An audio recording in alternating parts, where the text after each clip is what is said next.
Nof Clipper, hi friends, Darth Momo here. I wanted to take a look at the bizarre formula of the release schedules and timeframes when it comes to the Mandoverse on Disney Plus as it is today. When Season 1 dropped, it was an instant hit, and a second season was a no-brainer, which we only had to wait a year after the premiere of Mandalorian Season 1 to see. And then for a third season, we only had to wait a whopping... wait a second. 2.5 years?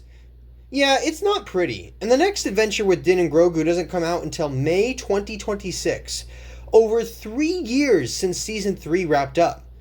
To make it worse, Ahsoka Season 1 released in August 2023, and at best we won't get a second season until early 2026, a whopping 2.5 years after Season 1 premiered. So what gives? Well, let's take a flashback. For over a decade, Lucasfilm Television was pretty consistent. The Clone Wars' original 5-season Cartoon Network run saw year gaps between season premieres, a normal thing to see. Even the 6th season wasn't too far off, dropping all episodes around the same time a traditional 6th season would be finishing up anyway. Rebels followed suit with yearly season premieres, and even Resistance Season 2 came out a year after Season 1 premiered. When the Mandoverse started out, it was assumed things would follow suit with Season 2 set for a release a year later. So what happened? Where did it all go wrong? Some people may counter back and say that's just the nature of the streaming service. Perhaps. Except let's look at our other examples. Andor Season 2 is set for release 2 years and 7 months after Season 1 released. But that was delayed by a nearly year-long strike that halted production when it was less than a month away from completion. Had the strikes not happened, Andor likely would have had about 1.5 to 2 years between release.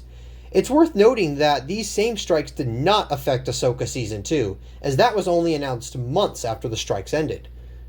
As for Bad Batch, Season 2 came out 1 year and 7 months after Season 1 did, but that was due to a delay so it wouldn't overlap with Andor and Tales of the Jedi. Otherwise it would have been out about 1 year and 5 months later, and Season 3 premiered 13 months after Season 2 did. So those trends aren't too far astray from traditional television and are a far cry from the 2.5 year plus time frame we're seeing with the Mandoverse shows.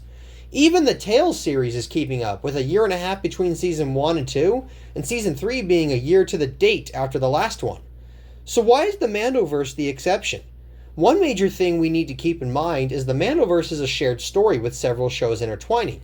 We almost have to think of the various shows as their own season in the grand picture of the Mandoverse instead of isolated shows.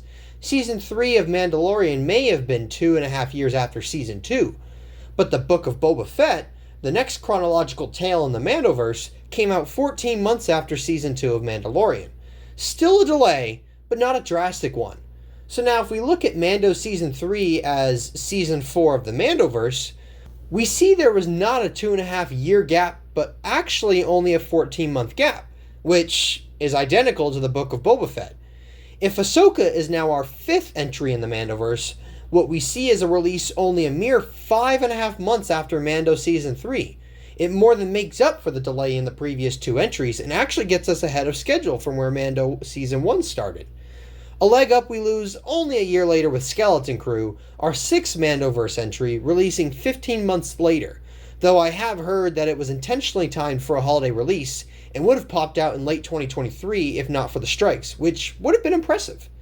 Following Skeleton Crew, we're currently set to see the next iteration of the Mandoverse on the big screen in The Mandalorian and Grogu in May 2026, 1.5 years after Skeleton Crew, and presumably Ahsoka Season 2 after that. Though it's always possible they surprise us and that comes out beforehand, but I personally doubt that based off their current production timelines. But with that, we have the current release of the Mandoverse stories. Now, I know some people would say, okay, but the Marvel Defenders shows were a shared universe, yet they got 13 seasons of television out in 5 years. Why is this different? And that's a fair critique. I would counter that by pointing out each of those Defenders shows had different showrunners, whereas except for Skeleton Crew, all these stories are being ran by Jon Favreau and Dave Filoni. They can only do so much at one time, especially since Filoni is also still dabbling over in the animation side as well. You could say that that isn't the best business strategy, fair, but that's still the current reality of the situation. Now, I want to make it known that this isn't a 100% ironclad defense I'm trying to make of the Mandoverse. Even looking at it through the lens of one show instead of several, The average release gap time frame still goes past a year, which is not something to be proud of by any means. Considering these are 8-episode seasons and each episode is only 40 to 50 minutes, I absolutely expect more out of these guys. We know they're capable of it. The animated shows used to pump out pretty quickly after all. There's no reason the Mandoverse can't be yearly to the dot or maybe even sooner.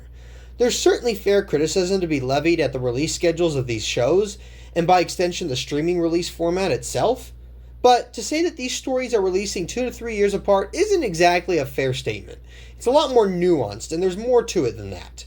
But hopefully I've helped shed some light on that. Otherwise, that's all for today, folks. Thanks for joining in, and as always, may the Force be with you. Thanks for watching. Please subscribe to the channel. If you liked the video, comment down below and hit that like button. Oh, and check out some of my other videos. I'm sure you'll find them a delight.